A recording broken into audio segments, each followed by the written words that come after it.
Good morning and welcome to the garden.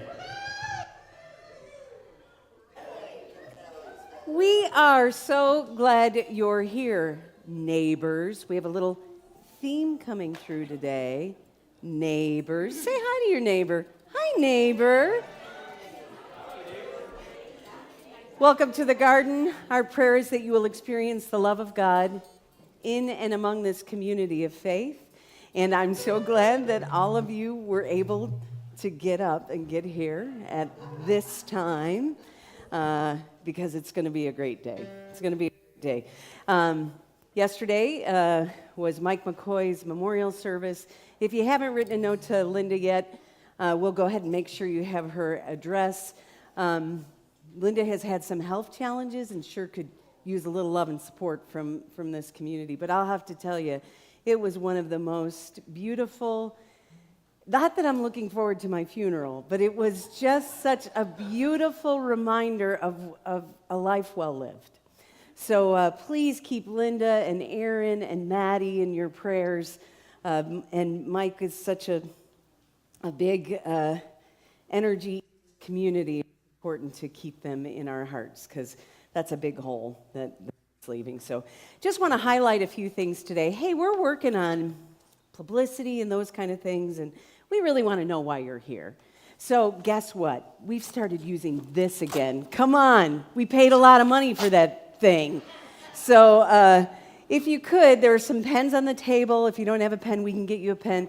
Just tell us some words that come to mind when you think about the garden. We also have some work we're doing on mission, vision, and values, and want to include all of your thoughts in all of that. I'm going to invite you to turn to your program. Michael Clark's got a little art show going on. Not little. This is a big deal. It is a very big deal. I got the whole program last week. You're playing too, right?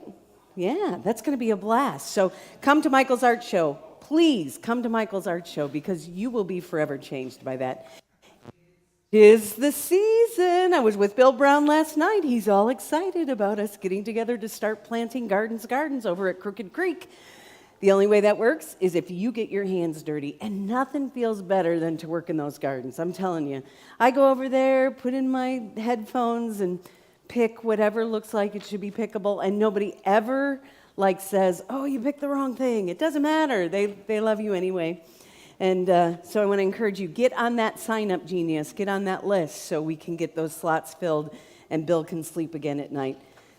Soup's On is going to be, bless you, going to be on Mother's Day this year because that's when they needed some help. So what better way than to grab your mom and go down and make a difference? If you can't do that, grab your mom the day before and make some sandwiches. It's the same process that we've used before. They're still serving outside and haven't moved the kitchen. Book study coming up. Then, Mr. Rogers, who you will hear sing today, is singing at the Palladium. Ooh, that's kind of a big deal. Singing at the Palladium with some other people on June 11th, and it looks like a beautiful program. If you're like me and you love the music from World War II, we've done series before, let's all get together and get a bite to eat and then go hear this beautiful program. Near the Palladium? It's in the Palladium. Singing outside the Palladium with the little buckets. No. He is singing in the Palladium. Today is a very special day for the garden because we start a new kids program today. LeeAnn, come on up.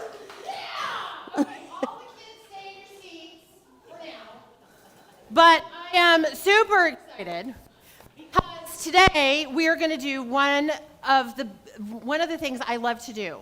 Talk about Jesus and bake. Now, you're baking? Yes, yeah. Okay. Y'all, you're going to smell it. It's going to be amazing. So, I'm going to ask you what this is. What is it? It's a marshmallow, right? And we're going to use, I don't know why he's surprised. You can eat it. totally eat the marshmallow. He's eaten my cooking. That's why he always challenges everything that comes out of a bowl. So my two favorite things, obviously, is to talk about Jesus and to cook. And last week we celebrated Easter, which we should be telling that story all the time. And the kids and I will be downstairs cooking. Woo! There Wow. I am impressed. Thank you. Thank you.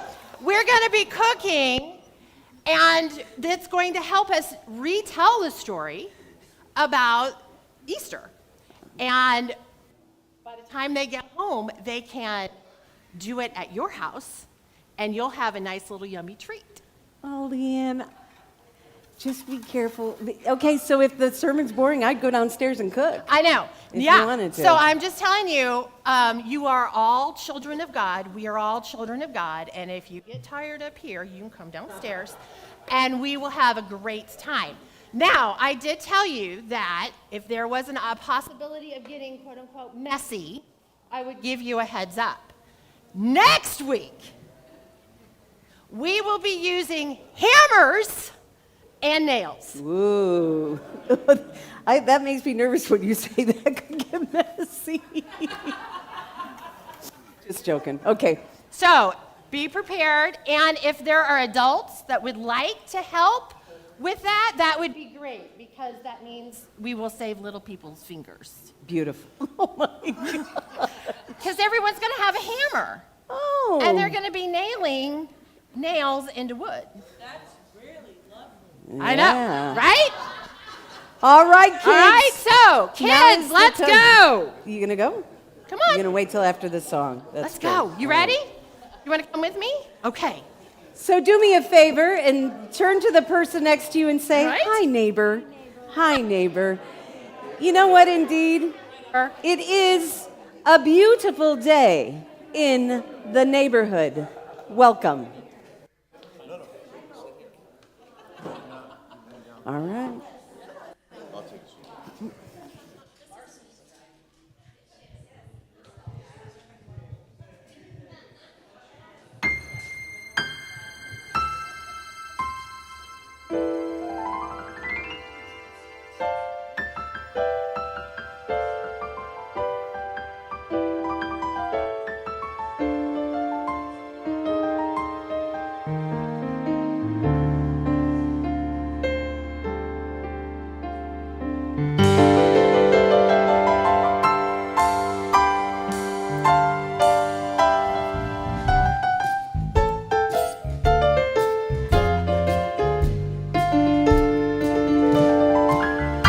It's a beautiful day in this neighborhood, a beautiful day in this neighborhood. Would you be mine? Could you be mine? It's a neighborly day in this neighborhood, a beautiful day for a beauty. Would you be mine? Could you be mine? I have always wanted to have a neighbor just like you. I've always wanted to live in a neighborhood with you. So let's make the most of this beautiful day. Since we're together, we might as well say, would you be mine? Could you be mine? Won't you be my neighbor? Won't you?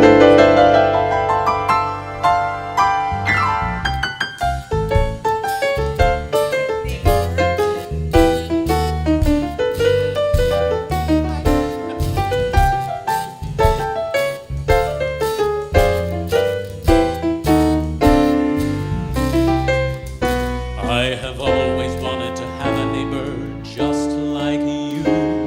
I've always wanted to live in a neighborhood with you. So let's make the most of this beautiful day. Since we're together, we might as well say, would you be mine? Could you be mine? Won't you be my neighbor? Won't you please? Won't you be? Please, won't you be my neighbor?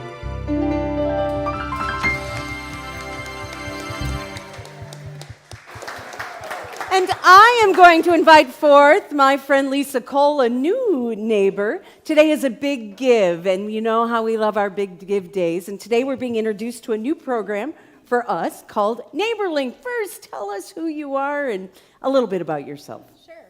My name is Lisa Cole, and I'm the Director of Community and Partner Engagement for NeighborLink Indianapolis. I have lived most of my life here in Indianapolis. I was born in Germany, Nuremberg, Germany, on Thanksgiving Day. At 18 months, came over to the United States and have lived in Indianapolis ever since. So this truly is my neighborhood. I feel very blessed to be in the position that I'm in. I came to NeighborLink just about 2 years ago, 2 years in June, and my background is in healthcare, but I also have a degree in gerontology and did quite a bit of community engagement work when I worked with one of our local healthcare organizations. So now I get to put all that use to what NeighborLink does.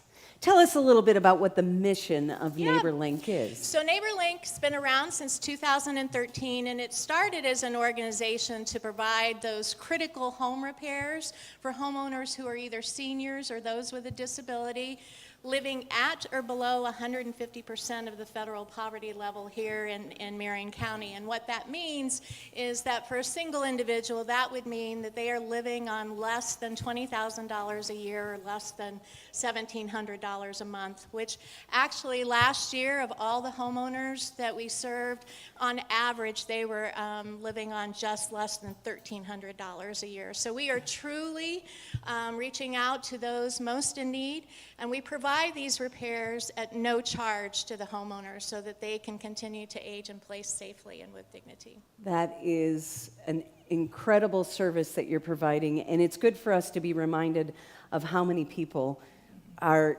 existing on so little. Right. It's right here in Marion County. Right. It's just amazing. Yep. Now, you told us when you applied for the grant, remember, we try to find organizations that need a little boost, that $2,000 could go a long way for you guys. And remind me what that was that it could do. Sure. Well, and just in general, the way that we are able to do what we do and do it at no cost to the homeowner is, first and foremost, we rely very heavily on volunteer help. And so that's, volunteer hands help us do the work that we do. But then we also need help in paying for the materials and supplies and equipment. And sometimes when we need to bring in skilled labor, that's what financial support does. So your $2,000 that you're giving us can go a long way in helping more than one homeowner. On average, it costs us about $1,000 to help a homeowner. So this will help at least two, if not more, depending on the repairs and work that we do for them. Well, and what's so great is we not only want to share in these gifts, but we also have some pretty talented people around here. I know, I was very drawn to that. I Yeah. heard. And in fact, we need to start working on our skills because just last night, Becky Cheatham sent me an email that said in 2023, we're going back to Fort Myers to do some habitat work. The last week in February, first week in March. But you know what? We have to make sure we know how to do that. So let's do a little bit of that right here in Marion County. I say that we are your retraining ground. There we go.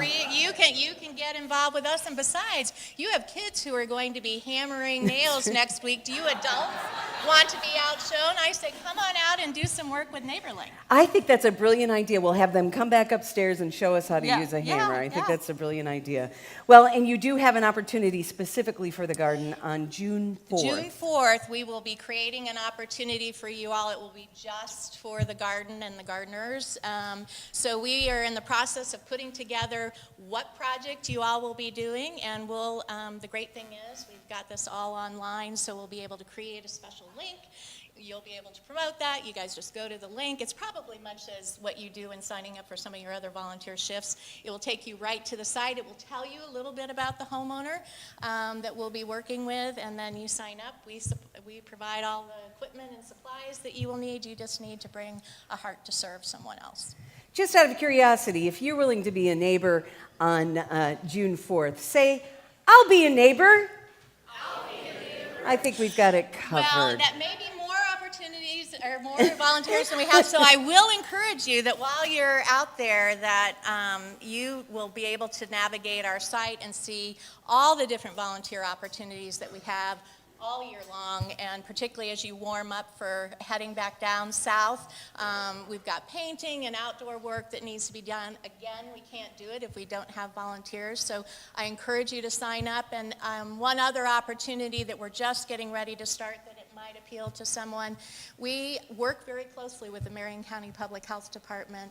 We help them resolve citations, and sometimes we're the only answer that prevents someone from paying a fine, or worse, being removed from their home. And so we are getting quite a few requests for those who have issues with inside hoarding, and we are looking to start a special team, Helping Hands team, that will work specifically with these clients. This is a special volunteer opportunity because you get to know the neighbor really well. You get to bond and have a relationship because it takes several weeks to do. And if that's something that you'd be interested in, I'm going to be out in the back. I'm going to sit through your service, but be there to answer any questions, give you some information if you're interested.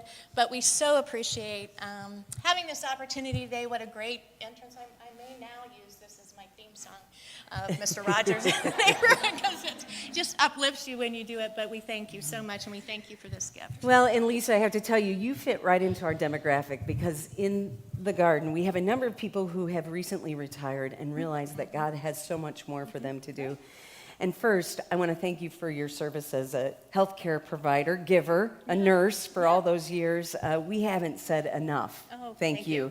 And the last couple of years has reminded us that you were certainly called to do the work that you did then and called to do the work you do now. So thank you. may God continue to bless you in your ministry. Don't forget this. This is a little check for you guys. And thank you. Thank you for being here. Thank you so God much. bless. Yes.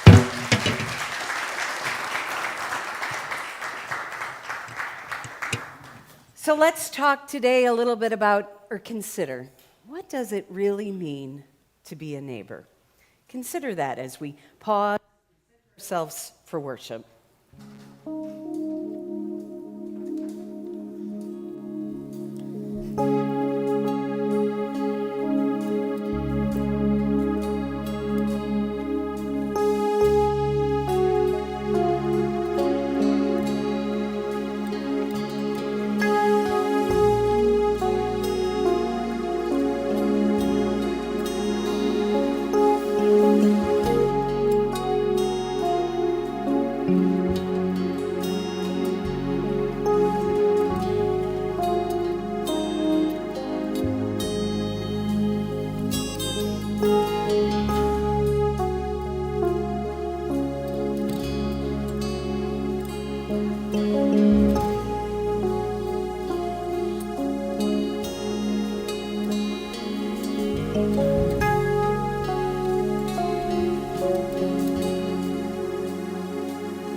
Good morning. Please join me in these words of welcome.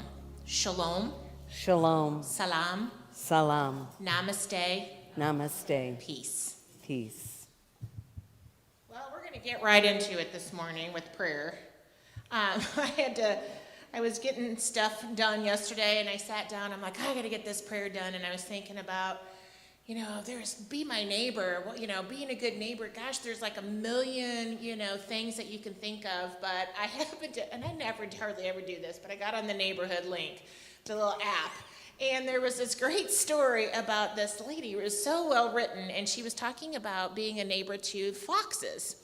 Because apparently this is the denning season, and they like to build their dens close to people because that wards off the coyotes that might try to get their kids.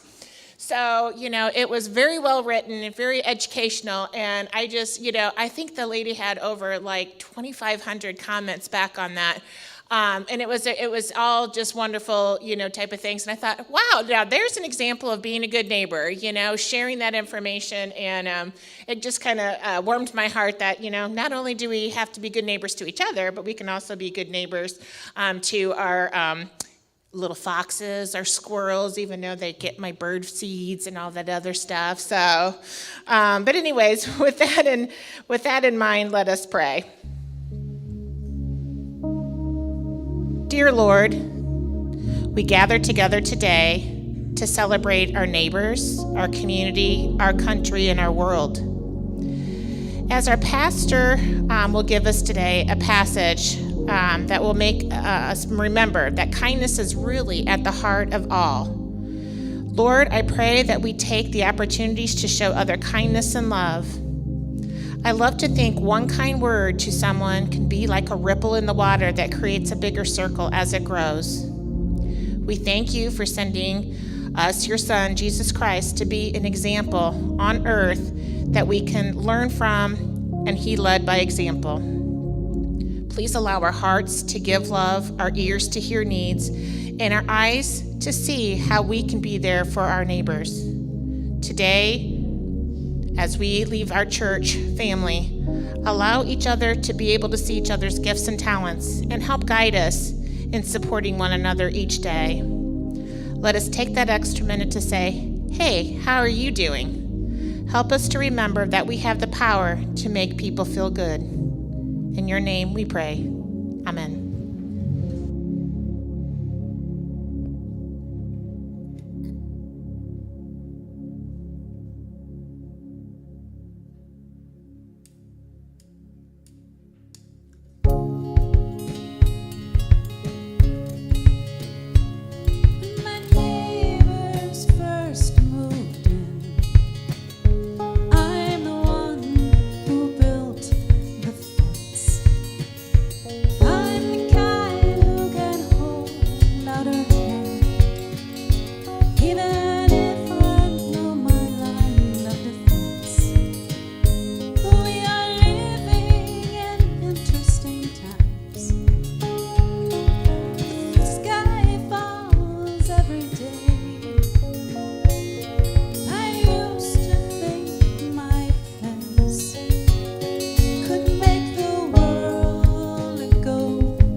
But I wasn't certain when the neighbor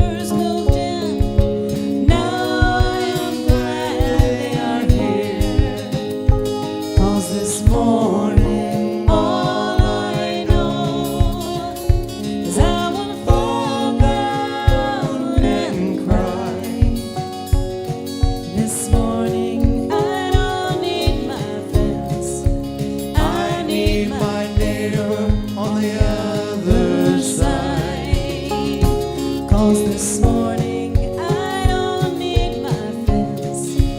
I need my neighbor on the other side.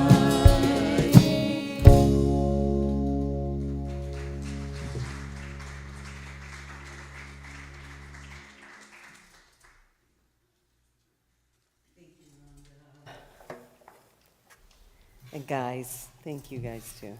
Thank you. Like a good neighbor, the garden is there. I hope you never listen to that commercial the same way again. So today you've been introduced to NeighborLink, and I don't know about you, but I'm kind of excited about this, right? We have been separated from each other for these last couple of years, and I am ready. I am ready to be a good neighbor again. But where did this good neighbor thing get started? Well, actually, Jesus had a lot to say about being a good neighbor. In fact, the Bible has a lot to say about being a good neighbor.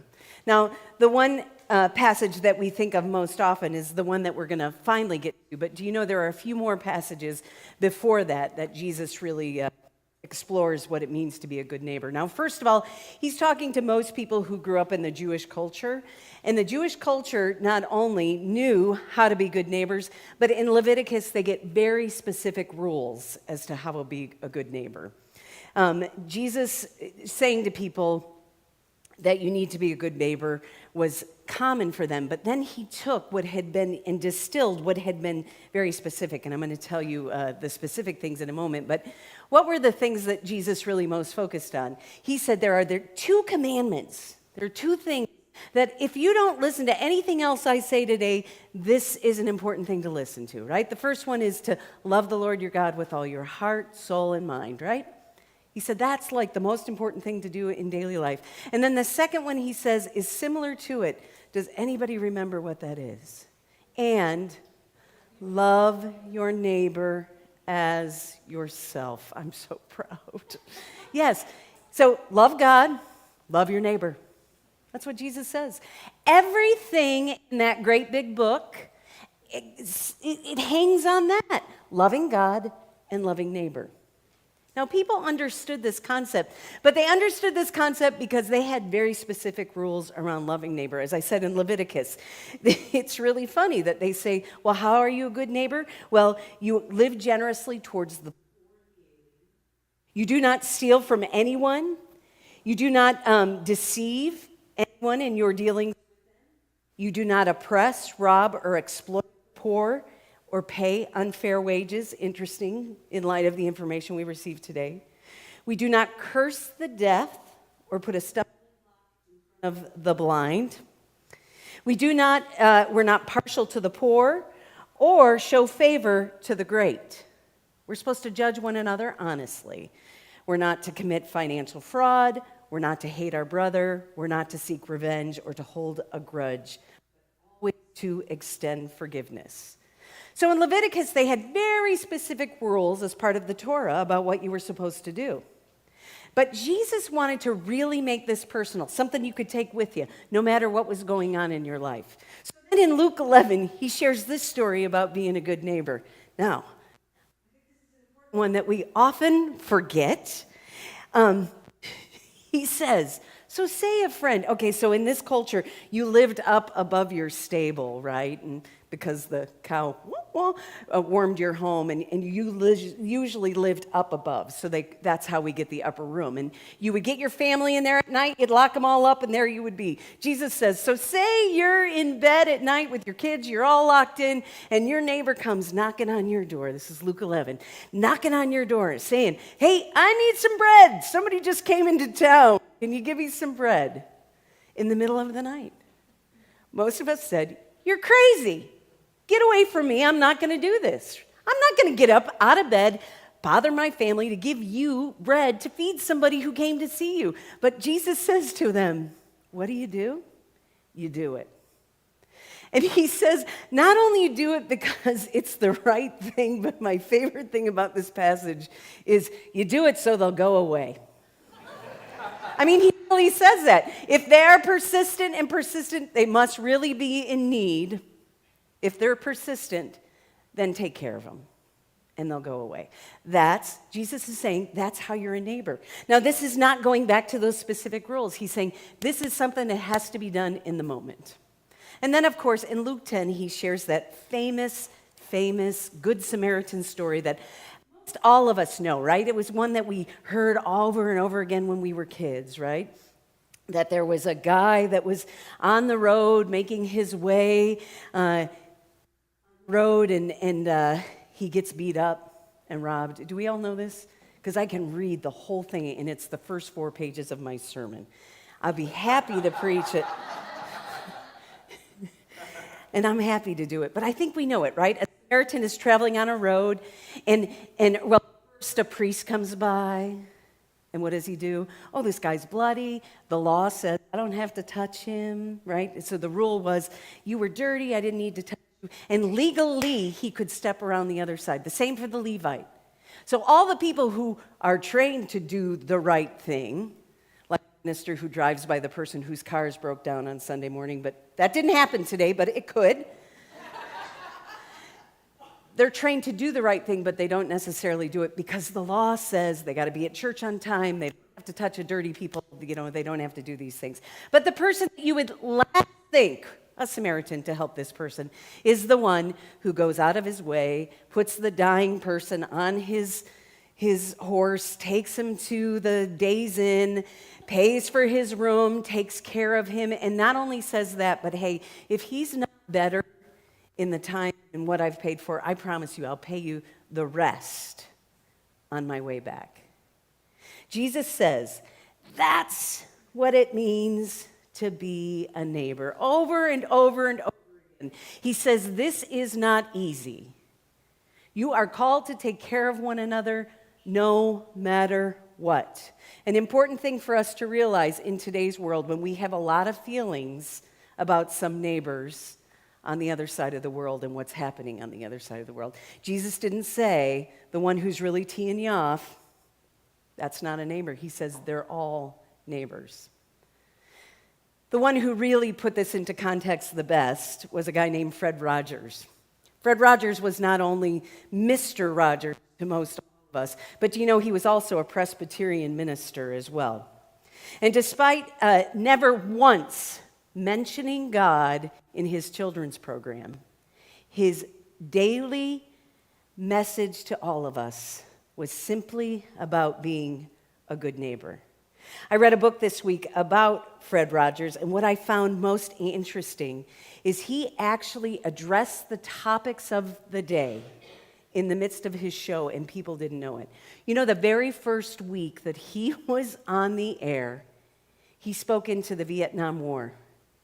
Isn't that remarkable? I never knew that. The very first week he was on the air, the Viet War was We're not running that far behind. The Vietnam War was taking place, and what he did was, in the land of make-believe, King Friday the 13th built a wall to keep the enemy. But his subjects breached the wall with what? Messages of kindness and compassion. He reminded his audience, and hopefully the parents of this audience, that it is important to connect and to connect with one another rather than to dehumanize one another. What an important message for us. What a gift for us to be able to have Christy, who just went to Hungary, and her husband Brian, to where we have moved from this place where there is this conflict halfway across the world to humanizing the situation to say, look, we're not sure what the politics are or what the trade agreements are over there, but we do have someone from our very community that said, I can go and I can help send some food across the border to make a difference. I think that's what Fred was talking about, is we simply need to remember that we're all neighbors, we're all human, and we're all special. At the height of desegregation, and we have played a video clip before at the garden, do you remember Officer Clemens one of the first black characters ever featured on TV in children's programming. Francois Clemens, the actor who played the officer, was not only black, but he was gay. He was a lifelong friend of Fred and his wife, Joanne. And do you remember that video clip where he gets in and they get into a tub or a swimming pool, and they both take their socks off and they both hang out in the water? And Fred says, "Isn't this nice and cooling and refreshing?" And Fred then washes Mr. Clemens' feet. Right? Profound. In the midst of this time when we were all figuring out who was in and out and who was black and white and whatever it took, Fred Rogers washed the feet of Officer Clemens. Something tells me we're in need again of some washing of the feet of the Officer Clemens. Something tells me we're again we need to find ways, instead of saying, "Give me his name," to say, "What is his name? And how do we comfort and care for the mother who has been left behind?" Our current way of trying to deal with the violence in our country is not working. You know, Marci brought up NeighborLink, which is a really interesting opportunity for us to be good neighbors. But you can look on there and see that sometimes we're not very good neighbors. In fact, we have somebody from this very community who said, "Does anybody know a good piano mover? Everybody has an opinion on piano movers." Including your pastor, who said, "No, I don't know anybody who moves a piano, but I know somebody with a tuba." To which somebody said, "This person is really inappropriate. What is this all about?" I mean, that's where we're at in our world.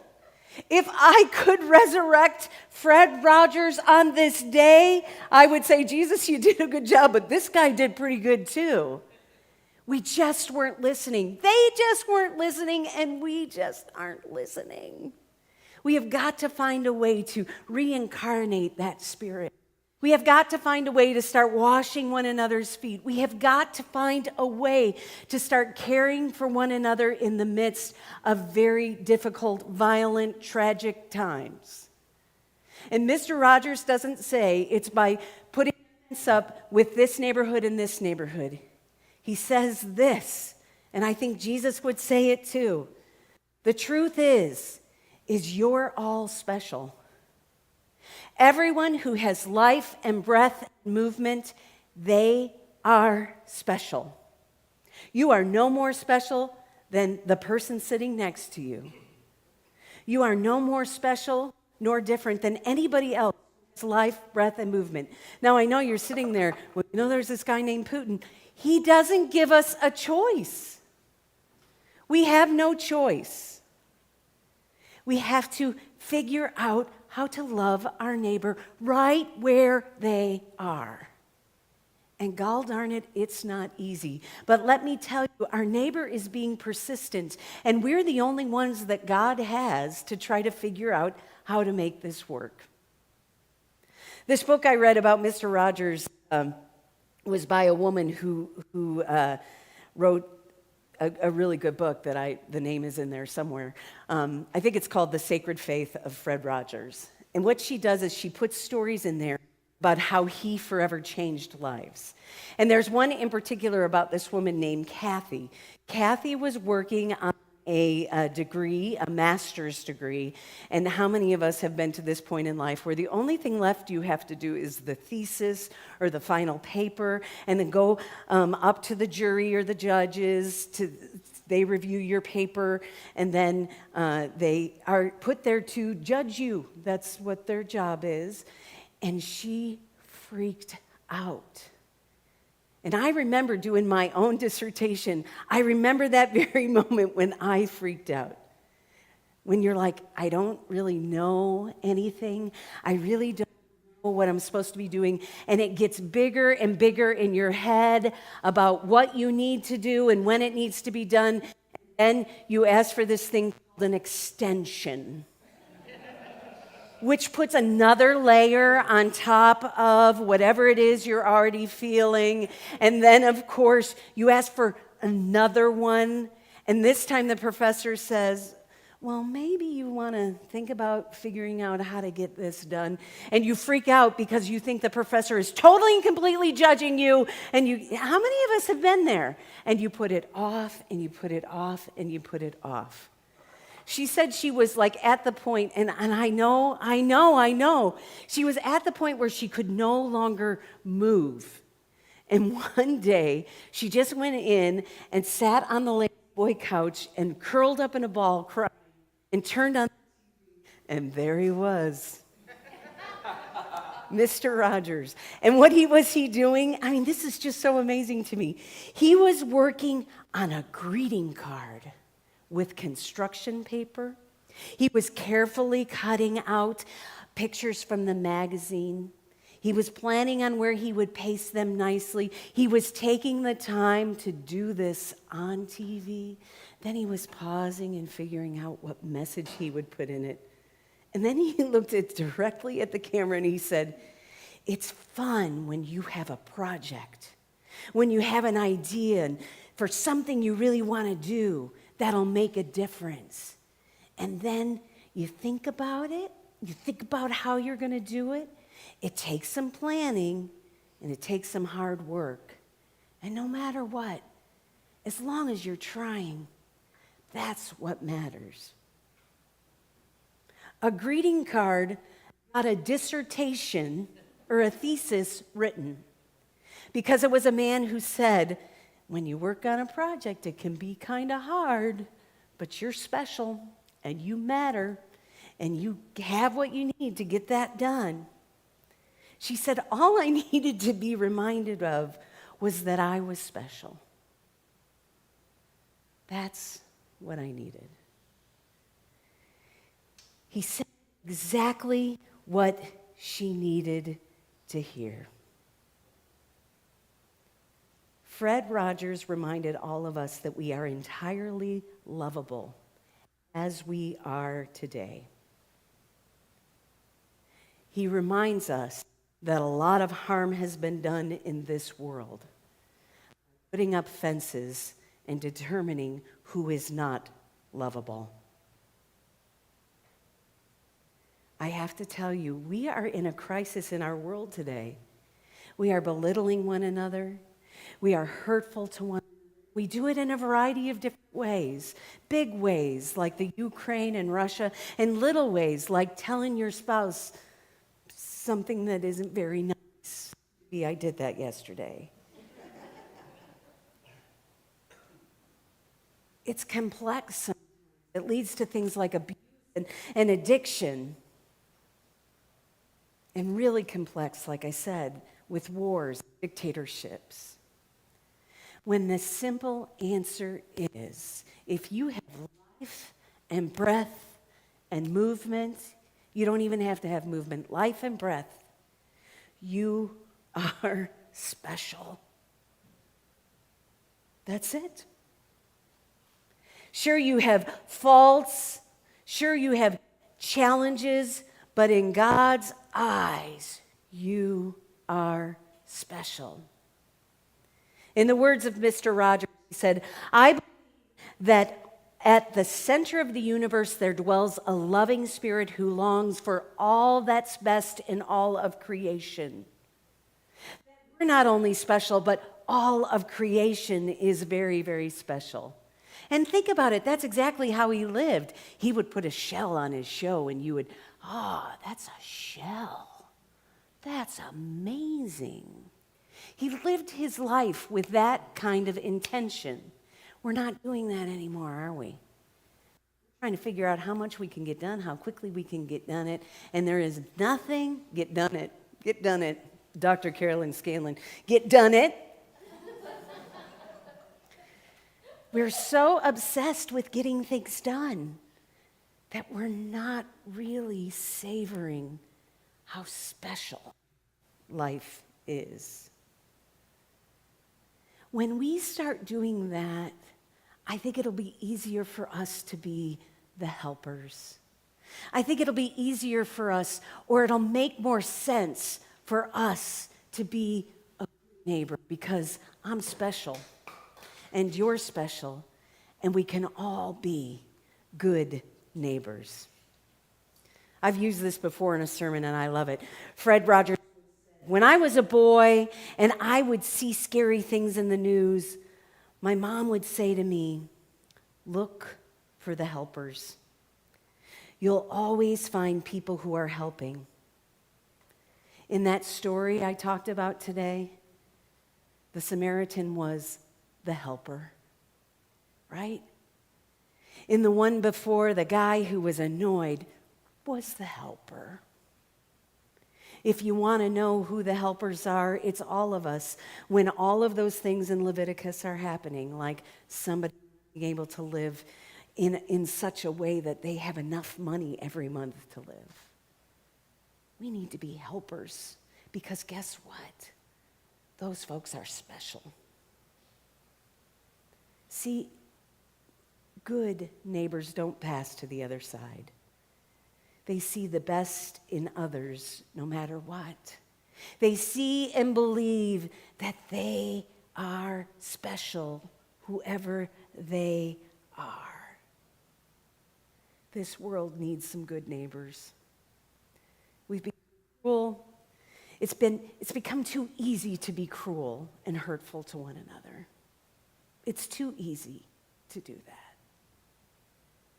Now, we have to find a way to be good neighbors. Not to step on the other side of the street, but to literally step right in it.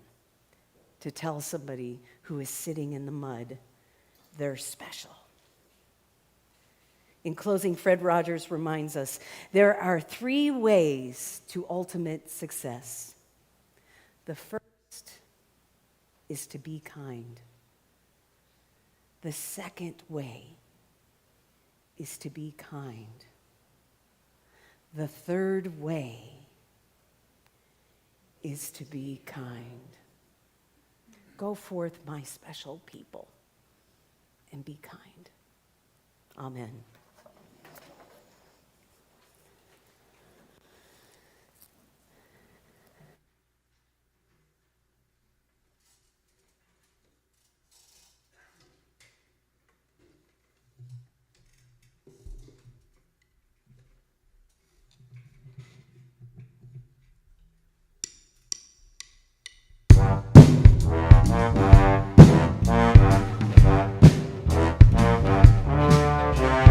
Brother finds trouble on the street, a piece of rock to make men weak. Trembling eyes for everyone he meets. Sister holds a baby in her bed, dreams and wishes dancing in her head. A love forever is what he said. That's what he said.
about you, but that makes me pretty excited about going out into the neighborhood because I'm special. And so are you, and you, and you, and you, and you, and you, and you, and you. You're special. God's given you what you need to deal with all the stuff happening in our world today. You got this because you're special, and so are they. Like a good neighbor, the garden is there. Go now in peace, and may the love of our God be yours today, tomorrow, and forevermore. Hey, Beth, how does the room need to be cleaned up today? All of it. All of it. No chairs need to be left out. So isn't that exciting? Be a good neighbor and pick up a chair. Go now in peace, and may the love of our God be yours today, tomorrow, and forevermore. Lisa's out there if you want to see her. God bless.